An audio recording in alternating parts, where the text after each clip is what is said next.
দর্শক আসসালামু আলাইকুম। বাংলাদেশের উন্নত মানের মৎস্য খামার আদর্শ মৎস্য চাষের পক্ষ থেকে সবাইকে জানাই আন্তরিক শুভেচ্ছা অভিনন্দন। তো বন্ধুরা, ইতিমধ্যে আমরা আমাদের খামারিতে যে মাছের পোনা উৎপাদিত হচ্ছে সেটি হলো আপনার কই মাছের পোনা।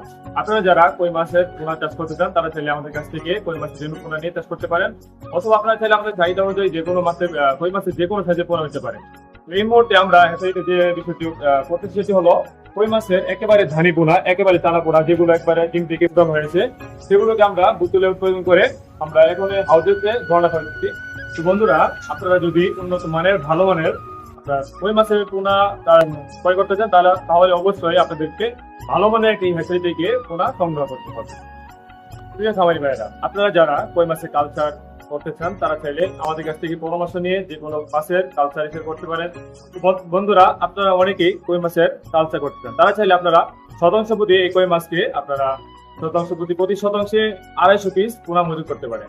এমনকি এই 250 পিসের সাথে আপনারা চাইলে অন্যান্য কাজে মাছের পোনাও চাষ করতে পারেন। বন্ধুরা, কই মাছ চাষ করার জন্য আপনাকে সর্বপ্রথম যে বিষয়টি লক্ষণীয় তা হলো আপনাকে ভালো মানের একটি পুকুর নির্বাচন করতে হবে।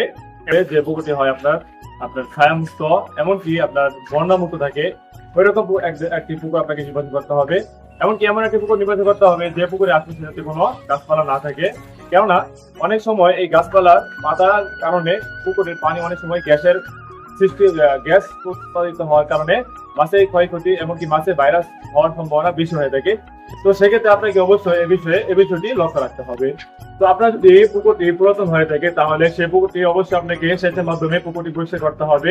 পুকুরটি শুকানোর পরে প্রতি শতাংশে 1 কেজি হাইড্রোজেন ছিটিয়ে দিবেন পুরো পুকুরে।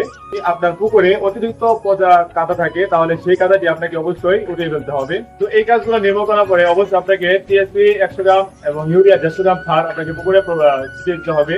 তো এগুলো দেওয়ার পর আপনাকে অবশ্যই পুকুরে পানি দিতে হবে। এই পানি দেওয়ার পর আপনাকে পরবর্তী 3 দিন পরে পুকুরে আপনার পোনা মজুত করতে হবে।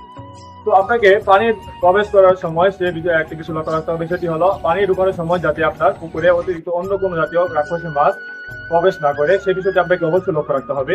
যদি সম্ভব হয় তাহলে আপনাকে অবশ্যই পানিটি আপনার ঢালি বা নেটের মাধ্যমে পানিটি চেকের মাধ্যমে পুকুরে প্রবেশ করাবেন।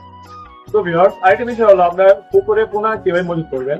আপনার যে কোনো পোনা আপনার হ্যাচারি থেকে সংগ্রহ করেন না কেন, একটি বিষয় অবশ্যই লক্ষ্য রাখতে হবে যেন কোনো প্রকারে মাছের গ্রোথ ছোট না হয়ে থাকে। কেননা যদি মাছের গ্রোথ ছোট হয়ে থাকে তাহলে অবশ্যই আপনার পরবর্তী ফলাফল মাছটা ছোট হবে।